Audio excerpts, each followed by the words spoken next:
Auzubillahiminash-shaytanir-rajim. Bismillahir-Rahmanir-Rahim. Assalamu alaikum wa rahmatullahi wa barakatuh. Dear viewers, so I have started a series of videos on namaz or prayers. That is the first obligation on any Muslim after accepting Islam, and one had to pray till his last breath. Now I talked about how to make ablution or wuzu for removing smaller dirtiness or hadasi asghar from body, and then about hadasi akbar or big dirtiness from body that is also removed through uh, making ghusl, and then tayammum if there is no water and in conditions that discussed in the previous video. Now coming to water, as per hadith of Prophet Muhammad sallallahu alaihi wasallam, that there is no prayer or no namaz, without wuzu. So if one has not made wuzu, or one has not, made ghusl when required, and he start offering prayers, then that prayer is not acceptable to Allah Almighty. So before that, those things, wuzu or ghusl, that are compulsory.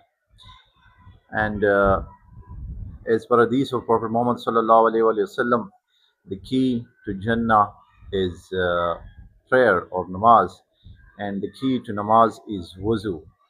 So whenever we make ablution or we make ghusl for prayers or namaz, then the water through which we have to make ablution or ghusl, that water, it has to be of particular qualities. And as we all know, water is something which is colorless, odorless, and smellless.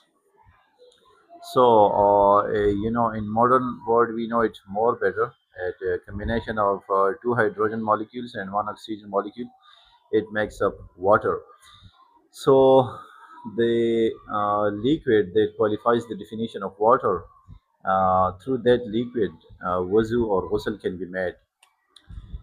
So one has to see, nowadays, since there are tap waters, everywhere around the world. So people living in settled areas and in cities, they have no problem for that, because the tap water that is normally coming through through the municipality systems around the world, it is water, and ablution and ghusl can be made by that water. Now, people who live in far distant areas, then they have to care. They have especially to care of that the water that they utilize for wuzu. It qualifies those definitions so as to make the wuzu proper. So when in water there is corruption or mixture of other things, and that water, for example, there is bad smell coming from that water, then one has not to make a ghusl or ablution through that water. And if the water has changed color, and for example, it is having some else color that is not of water, due to certain circumstances, and it is overwhelming, then no, through that water no ghusl can be made. Similarly, the water, its contents, it should be it should also not be overwhelmed by other things. For example, nowadays, if you see that in cities and in some big villages, the water flowing through canals or these things, they contain contaminations. For example, in some cities, if there is a canal flowing through that city, and almost all of the population is, directing their wastewater of home usage into that canal. Now that water, it becomes contaminated as a result of the wastewater that is being added to it with the passage of the city. So with the help of that water, no wuzu or ablution can be made. So we have to take care of the water through which we have to make ablution or ghusl, that it qualifies those particular criteria. for making ablution or ghusl. So, for complete guidance of what characteristic a water should have, you may also consult the knowledgeable people, the ulama of your locality. But these are broad things that you have to keep in mind. That you have to see to the color of the water, that it is okay. It resembles the color, it is the color of the water, which is colorless, and there are no contaminations in the water, which overwhelmed the water, and now its color is changed. And the second thing that you have to see is that you have to see that the water, it is, it is smellless. There is no bad smell coming from that water.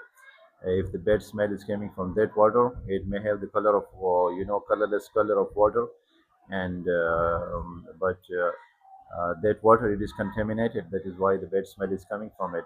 So the water should be tasteless, as you all know that water is having no taste at all. So through that water, ablution can be made, and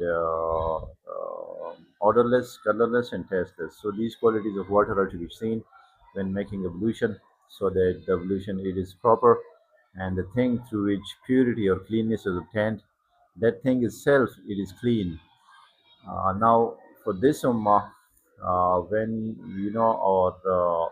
our body parts, or clothes, they become, dirty, or they become, contaminated with something that is undesirable, the thing after which, we cannot stand before Allah Almighty to offer prayers. So for this ummah, the Allah Almighty has allowed water, to wash up the clothes, so that they became purified, and to stand in front of Allah while offering prayers. So, what is having that quality which gives purity, both to this humanly body, and both to the clothes that a Muslim wear in order to offer prayer in front of Allah Almighty. So, as said in the first video, that Allah, Allah loves cleanliness, and as per Hadith, the half of the man, it lies in cleanliness. So, making wuzu or making ghusl, it is something that is mandatory and obligatory for prayers. And beyond wuzu and beyond ghusl, a Muslim or any human being, he generally may want to have, use water either to wash up his hands at various occasions, or to obtain, more cleanliness. Then those things, they are encouraged in Islam, and keeping one's body clean and one clothes clean. This is a practice that was followed by Prophet Muhammad sallallahu alaihi wasallam.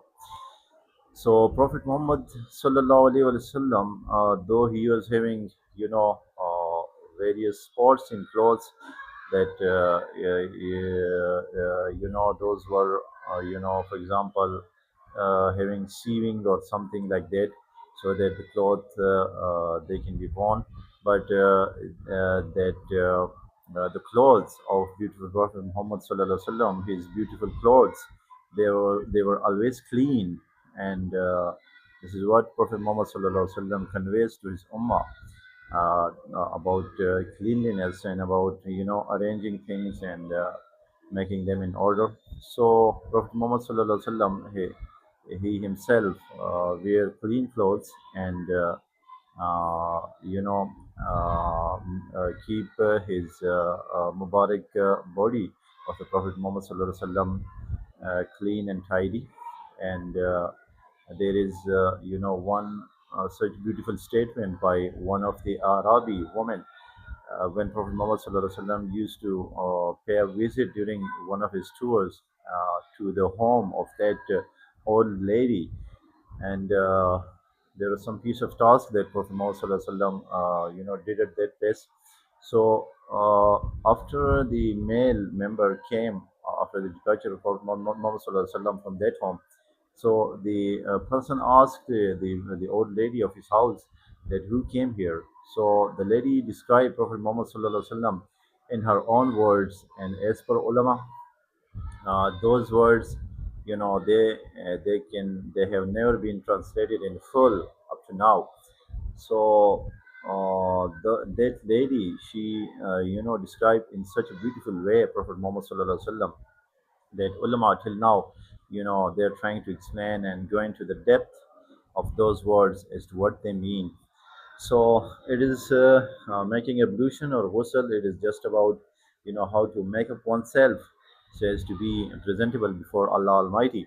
So the Muslims all around the world, they are specially requested that, especially in case of morning or Fajr prayers, they have to get up and they have to make up themselves for the Fajr prayers. One is making ablution, and the other is, for example, combing hair and combing beard, and wearing attar or perfume or scent that is having no haram alcohol inclusion in it, and so as to be presentable before Allah Almighty. So ulama say that those clothes and that appearance in which you do not want yourself to be seen by other people, offering prayers in those clothes, it is makruh. So the clothes, they have to be in a presentable way, but the presentable way does not mean that it is to be against sunnah. For example, people nowadays, they cover their ankles with the cloth, either with pant or with shalwar or whatever that male person is having. So wearing clothes that cover the ankle of feet, that is disallowed, especially in namaz.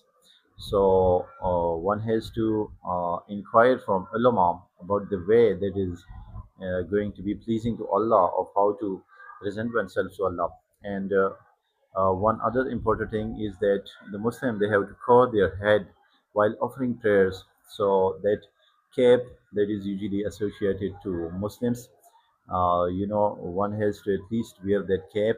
And if one can wear uh, turban, this is one style that I have worn. There may be other style of turbans. So if one has both cape and turban, because only wearing turban, it is not allowed, and it is a resemblance to the mushrikeen of Makkah. The mushrikeen of Makkah, when they used to wear turban, they do not use cape, and when they use cape, they do not use turban. So turban plus cap, these both, they are both compulsory and important. So if a person is wearing turban, then it is something more appreciable and something encouraged, as wearing turban is sunnah, and wearing it in normal circumstances is sunnah, and in prayer, during prayers, it the importance of sunnah increase. So we have to offer prayers while having ablution with the help of water. That qualifies certain definitions of colorlessness, odorlessness, and smelllessness.